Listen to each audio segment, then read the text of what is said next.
आज का जो हमारा टॉपिक है वो है cardiac tamponade. Basically cardiac tamponade क्या होता है, आपको पता है हार्ट के 4 चैम्बर्स होते हैं। हार्ट के 4 चैम्बर्स और हार्ट के बाहर एक लेयर होती है, इसे बोलते हैं pericardial layer. Basically pericardial layer जो हार्ट के बाहर उसको सराउंड कर रही होती है। अब बेसिकली पेरिकार्डियल लेयर में क्या हुआ है, अगर पेरिकार्डियल एफिजन हो जाती है, पेरिकार्डियल में ब्लड आ जाता है, पेरिकार्डियल में एफिजन आ जाती है या पेरिकार्डियल में ब्लड आ जाता है, जो क्या करता है हार्ट को कंप्रेस करना शुरू कर देता है, हार्ट को कंप्रेशन हार्ट की करवाना शुरू कर देता है, जिसकी वजह से क्या होता है हार्ट के अंदर जो 4 चैम्बर्स हैं इनका जो डायस्टोलिक प्रेशर है वो इक्विलिब्रियम में आ जाता है। यानी हार्ट के जो 4 चैम्बर्स हैं उनका प्रेशर सारों को क्या हो जाता है, इक्वल आ जाता है। इस वजह से जो हार्ट के 4 चैम्बर्स हैं कार्डिक टेम्पोनेट में उनका जो प्रेशर होता है डायस्टोलिक प्रेशर वो इक्वल होता है, क्योंकि उनको पेरिकार्डियल एफिजन या पेरिकार्डियल में ब्लड है वो कंप्रेस कर रहा होता है। अब इसकी वजह से क्या होता है, जो कार्डिक आउटपुट डिक्रीज हो जाती है और पेशेंट को हाइपोटेंशन के साथ पेशेंट आता है। नंबर 1 चीज़। सेकंड पे क्या होता है, जो क्योंकि हार्ट कंप्रेस हुआ है तो ब्लड तो हार्ट के अंदर जाएगा नहीं और बैक फ्लो होना शुरू हो जाता है।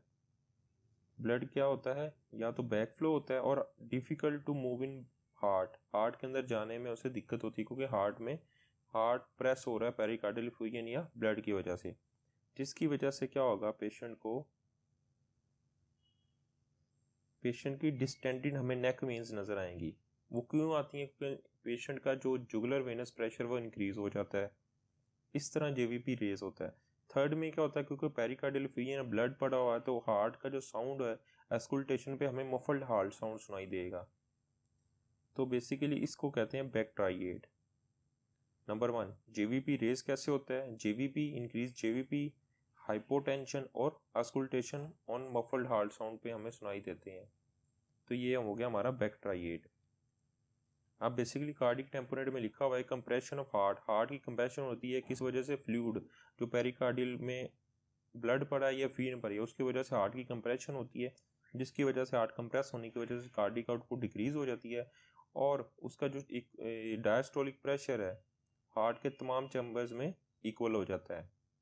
अब फाइंडिंग मैंने बैक ट्राइएड आपको बता दिया है। हाइपोटेंशन कार्डिक आउटपुट डिक्रीज होने की वजह से होता है, डिस्टेंडेड नेक वेन्स और डिस्टेंट हार्ट साउंड या मफल्ड हार्ट साउंड, और इन पेशेंट का हमें हार्ट रेट इंक्रीज मिलता है और पल्सेस पैराडॉक्सिस मिलती है। जब हम ईसीजी की बात करें तो ईसीजी में क्या नज़र आता है, कार्डिक टेम्पोनेट में लो वोल्टेज क्यूआरएस मिलेंगे। क्यों, क्योंकि हार्ट की कंप्रेशन हो रही है, हार्ट फ्लूइड के अंदर स्विंग कर रहा है, इस वजह से हमें लो वोल्टेज ईसीजी को क्यूआरएस मिलेंगे।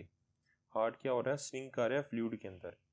जब पेशेंट का इकोकार्डियोग्राम करवाएंगे, इकोकार्डियोग्राम में हमें क्या मिलता है, यहाँ पे दे देखिए, ये इकोकार्डियोग्राम में किस चीज़ को शो कर रहा है, पेरिकार्डियल एफिजन को शो कर रहा है।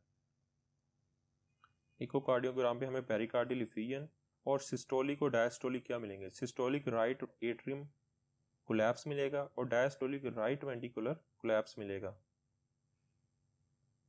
अब और इसके अलावा फोर्थ चीज़ क्या मिलेगी, इंफीरियर वेना केवा प्लीथुरा मिलेगा, इंफीरियर वेना केवा प्लीथुरा। जब इसके ट्रीटमेंट की बात करें तो बेसिकली क्या हो रहा है, हार्ट को प्रॉब्लम किस वजह से हो रही है, एफिजन की वजह से या ब्लड की वजह से जो पेरिकार्डियल में आ रहा है जो हार्ट को कंप्रेस कर रहा है, तो हम करवाएंगे पेरिकार्डियोसिंथेसिस। पेरिकार्डियोसिंथेसिस का मतलब होता है हम फ्लूइड को पेरिकार्डियल के अंदर जो फ्लूइड पड़ा हुआ है, एफिजन या ब्लड पड़ा हुआ है, उसको हम removal of pericardial fluid from pericardial sac, यानी उस पेरिकार्डियल फ्लूइड को हम पेरिकार्डियल जो सैक में पड़ा हुआ है उससे को हम ड्रेन कर लेंगे। और कैसे ड्रेन करते हैं, कौन सी साइड होती है, 5th लेफ्ट इंटरकोस्टल स्पेस होती है जो स्टर्नम के करीब होती है, नियर टू स्टर्नम। तो यहाँ पे देखें तो ईसीजी की तरफ आए तो हमें लो वोल्टेज क्यूआरएस कम्प्लेक्स और इलेक्ट्रिकल अल्टरनेंस क्यों मिल रहे थे, क्योंकि हार्ट जो होता है वो पेरिकार्डियल फ्लूइड या ब्लड के अंदर स्विंग कर रहा होता है। और जब इकोकार्डियोग्राम करवाएंगे तो हमें पेरिकार्डियल एफिजन मिलेगी, क्योंकि उसकी वजह से तो कंप्रेशन हो रही थी, और सिस्टोलिक राइट एट्रियम कोलैप्स और राइट वेंट्रिकुलर कोलैप्स मिलेगा और इंफीरियर वेना केवा प्लूथरा। जब इसके ट्रीटमेंट की बात करें तो पेरिकार्डियोसिंथेसिस के जरिए हम फ्लूइड को जो पेरिकार्डियल में पड़ा हुआ उसको ड्रेन कर लेंगे, और दूसरा हम सर्जिकल ड्रेनेज कर सकते हैं।